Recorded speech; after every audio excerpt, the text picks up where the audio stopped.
A Alemanha, protagonista de inúmeros grandes eventos da história da humanidade, hoje frequenta o local de destaque econômico. Afinal, frequenta o 6º lugar no Índice de Desenvolvimento Humano e o 4º país mais rico do planeta. Porém, seu passado nem sempre foi assim, sendo marcado por períodos de alta inflação e descontrole financeiro. Quais lições a Alemanha pode nos ensinar sobre a economia de um país? Olá, seja muito bem-vindo ao canal. O panorama de hoje é como a economia alemã se recuperou da maior crise inflacionária da sua história. O ano é 1895. A Alemanha inicia um ciclo de desenvolvimento forte, mostrada pelos números. O número de trabalhadores envolvidos com a indústria duplicou de 500 mil para 1 milhão. A população passa a sentir um movimento migratório forte para as cidades de Berlim e Ruhr, configurando o êxodo rural. Cidades que passaram a ficar sob a mira da Grã-Bretanha, que viu seu rendimento industrial ficar cada vez mais para trás dos imbatíveis números alemães. Em 1913, a indústria passava a significar 60% do PIB alemão. O número de trabalhadores aumentou significativamente e, consequentemente, as filiações sindicais.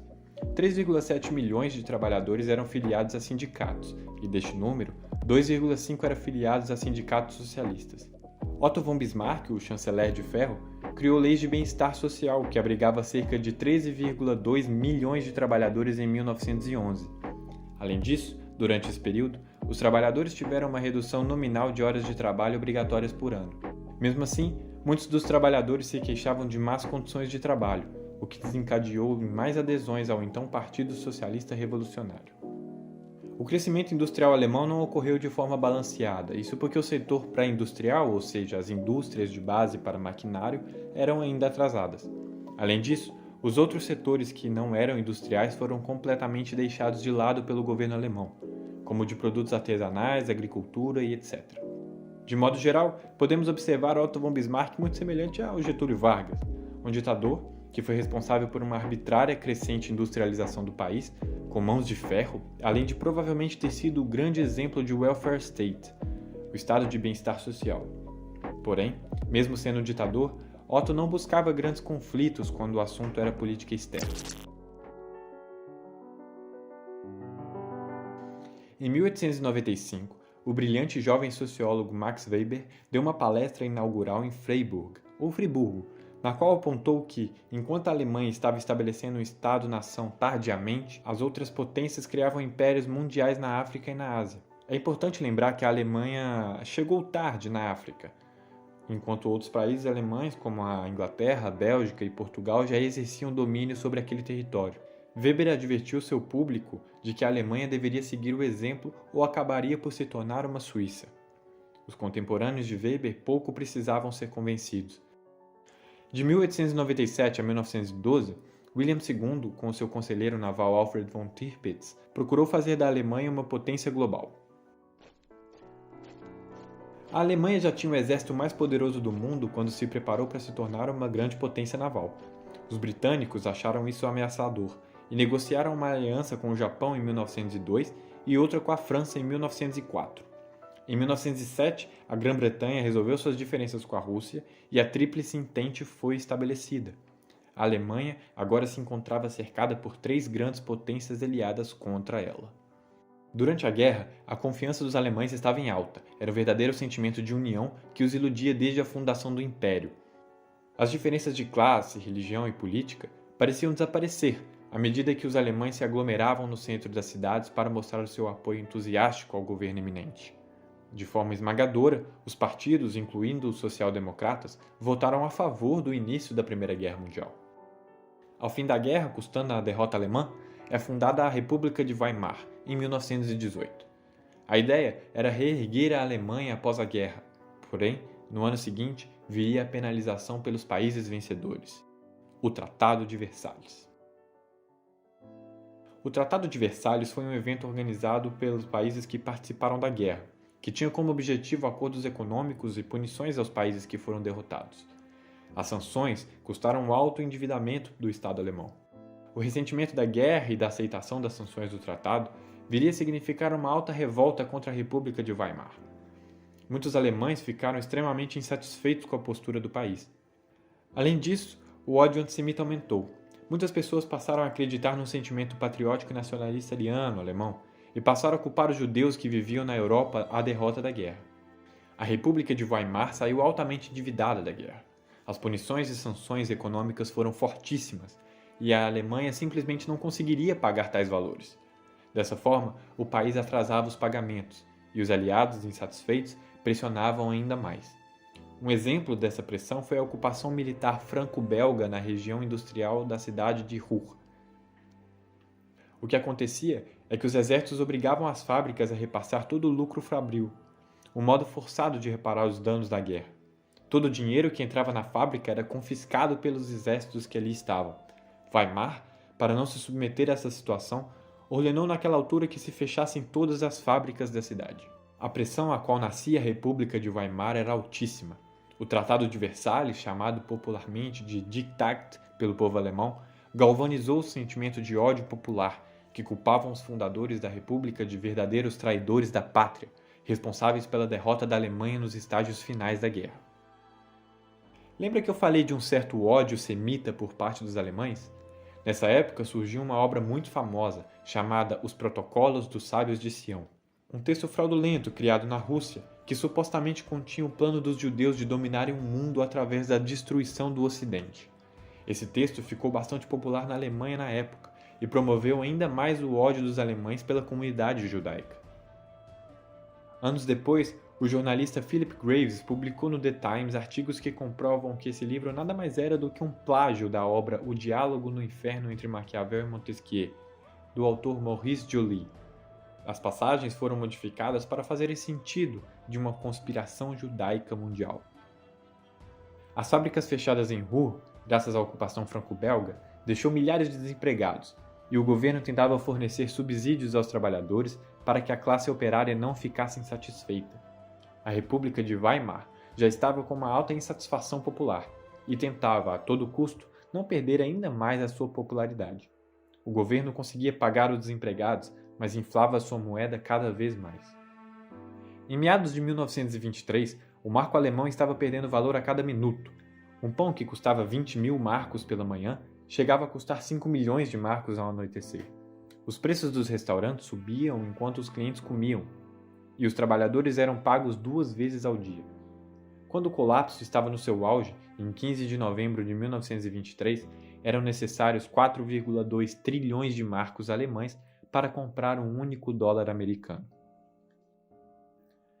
Se você morasse lá na época, poderia juntar o dinheiro da sua vida inteira que não dava para pagar uma passagem de metrô, e esse caos econômico se transformou em revolta popular. Politicamente, a hiperinflação alimentou o radicalismo, tanto à esquerda quanto à direita. Os comunistas, gravemente prejudicados por seu fracasso em janeiro de 1919, viram novas possibilidades de uma revolução bem-sucedida nesse cenário. Em compensação, em Munique, o líder do pequeno Partido Nacional Socialista dos Trabalhadores Alemães, Adolf Hitler, usou a turbulência a seu favor, para tentar um golpe em novembro de 1923, o Bierhauptputsch, que buscou usar a região da Baviera como uma base para a marcha nacionalista em Berlim. Porém, dessa vez, nem a esquerda nem a direita conseguiram alcançar seus objetivos. Isso aconteceu devido a um pequeno erro de timing. Enquanto os partidos se organizavam para derrubar o governo, a República de Weimar avançava com uma reforma monetária que reestabilizaria o marco e retirava a ordem de desocupação da região de Ruhr, em troca de acordos de pagamento da dívida com os aliados. Weimar tentava se reerguer nos anos 20 não só politicamente, mas também culturalmente.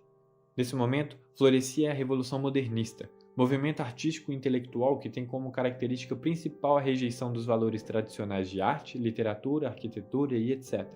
Isso caiu como uma luva para os alemães, já que eles estavam necessitados de novos significados e valores graças à derrota na Primeira Guerra. O mundo foi destruído e devemos buscar uma solução radical, disse Walter Gropius, fundador da escola de design alemã Bauhaus em Weimar. Os artistas da Bauhaus acreditavam estar criando um novo mundo.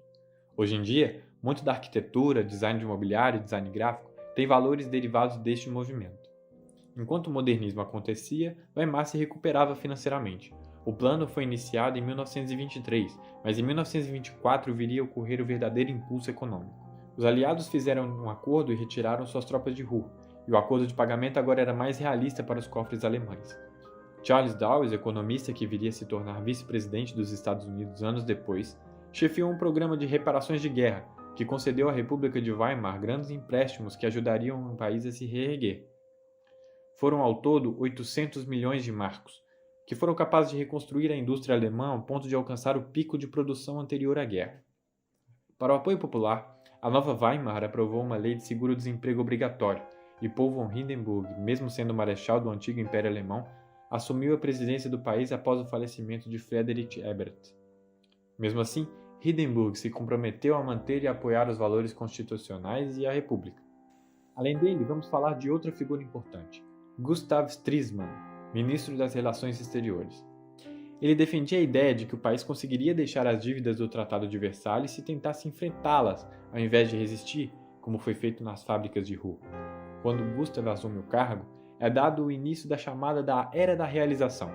Em 1925, o país assinava o Pacto de Locarno, um acordo de delimitação de fronteiras com a Bélgica e a França. Em 1926, a Alemanha volta a integrar a Liga das Nações, e em 1928 assina o Pacto Keller-Bryan, que propunha acabar com a guerra agressiva.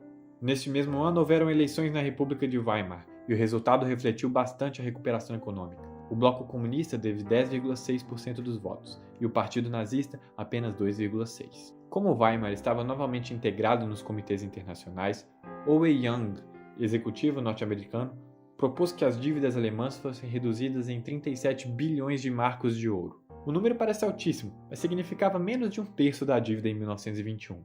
Mesmo assim, a proposta representava um alívio, já que, além disso, eles poderiam pagar todo o valor até 1988. O governo foi muito favorável à proposta vantajosa por parte dos aliados. No entanto, os partidos de oposição de direita viram o plano como nada menos do que uma nova humilhação da Alemanha. O Partido Popular Nacional Alemão, o DNVP, através do seu líder Alfred Hugenberg, organizou um movimento de iniciativa popular para tentar forçar o governo a rejeitar o acordo de pagamento proposto por Young.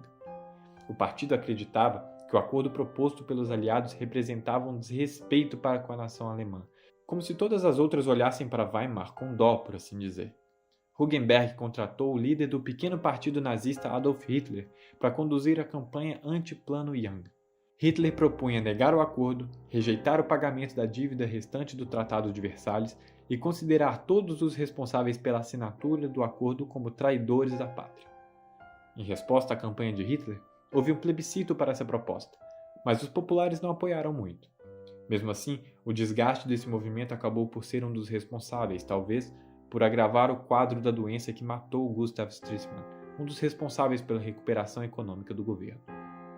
Além disso, mesmo sem sucesso, Adolf Hitler ficou bastante conhecido nessa época, visto que a campanha a qual ele organizou foi capaz de o colocar nas capas dos jornais regularmente. O que viria a seguir, bem, você já sabe.